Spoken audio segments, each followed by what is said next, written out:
जर चालूच ना वाट सुटल्या जायला बघून एकदा निवडून गेले पुन्हा गेलंच नाही. टोपल्यावर माती आणली नाही, पैसे देऊन निवडून यायचे म्हणजे पुन्हा काम करायचे असतात का? काम जिल्हा परिषदेतून आले तिथं जितके परस्पर 24 तास असते आपल्या नादामध्ये पोहोचू शकतो. आपल्याला कानाला धरून आणता यावेत माणसं किंवा त्याचा कोणीतरी जबाबदार व्यक्ती आपल्या समोर असावा की ते गेले तर कोणी दुसऱ्या तर विचारायचा अधिकार आपल्याला भेटावा, तर आपण त्या माणसाला निवडून द्यावा असं मला वाटतं. हे माणसं यांची बँक गेली आहे, भाजपमध्ये यांची बँक खाली आहे. आता ती बँक परत मिळवून निघून गेले तुझ्या भाजपमध्ये. हे सगळ्या पक्षाचा प्रवास करून आले. आता काय उरलं नाही त्यांच्याजवळ. आता भाजपवर उभं टाकलं तरी तिकडे मुख्यमंत्री हे महिने आहेतच, त्यांच्या ह्याच्याच गरज टाकतात. आपल्याला काय करायची गरज नाही. त्या पालकमंत्री आपल्या जिल्ह्याच्या त्यांना भाजपला माणसंच भेटणार. त्यांनी शेवटी गजरून गंगाखेडमध्ये कुठे साहेबाच्या घरी गेल्या आणि त्यांना म्हणजे हे 17 जिल्हा परिषदेचे एबी फॉर्म आणि 34 पंचायत समितीचे एबी फॉर्म तुम्ही घ्या, माणसं तुमचे द्या पण चिन्ह आमचं घ्या. म्हणजे एवढी वाईट अवस्था ह्या भारतीय जनता पार्टीच्या लोकांवर आली आहे की जर आपण विचार करण्यासारखी गोष्ट आहे. काय दिलं बरं भाजपनं? आमच्या कोणत्या मालाला भाव सांगा इमानदारी शेतकरी 10-12 वर्षापूर्वी जे सोयाबीनला भाव होता, जे कापसाला भाव होता, ते भाव आले चालू. पण आमच्या शेतीसाठी लागणारे खतं असतील, बियाणे असतील, अवजारं असतील, फवारे असतील, तुमचे औषधं असतील, त्याचे भाव किती झाले, मजुरी किती वाढले आहे. मग याची तुलना सरकार करू नये का? याच्याकडे मोदीजी म्हणतात आम्ही शेतकऱ्याचं उत्पन्न दुप्पट करू, काय घेतो झालं बहुत नाही बनले. भाजपमध्ये एवढं लमाड कोणी नाही. मोदीजी म्हणतात हम खाएंगे नहीं खाने देंगे, थोडा जास्त हेच होऊन नका दे. आता भाजपमध्ये फक्त निवडणुका जिंकायच्या कशाच्या जोरावर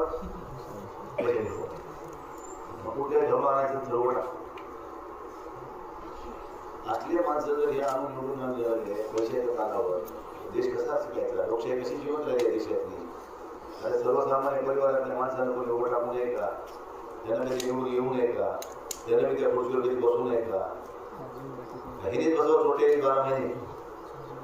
जर ही विचार करण्याची वेळ आपल्यावर आलेली असं मला वाटतं. त्यांची काही चूक नाही. त्यांना वाटायला पैसे दिले की लोक मतदान करतात. माझं म्हणे या पैसे हाना यायचे आणि माझा तुम्हाला करायची चूक आली काय तर मी तुम्हाला म्हणलं आता तुम्ही कोणाचे पैसे घ्यायचे नाही आणि मशालीला मतदान करायचं. तुम्ही म्हणतात माझ्या हे पैसे दिले नाव दुसरे मतदान करा.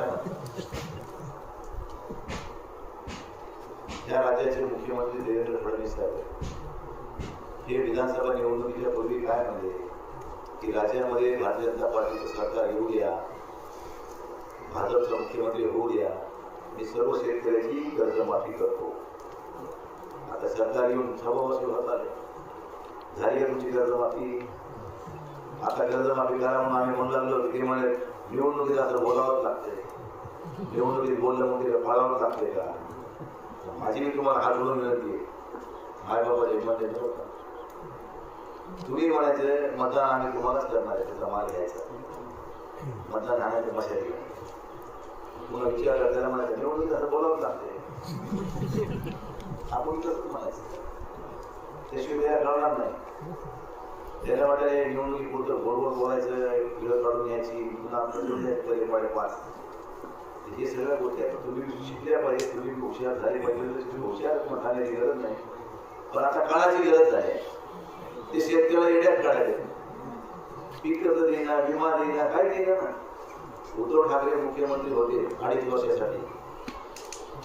तुम्हाला 2.5 वर्षाची शेतकऱ्याची 2.5 वर्षामध्ये मुख्यमंत्री झाल्याबरोबर कर्जमाफी मिळाली की नाही मिळाली?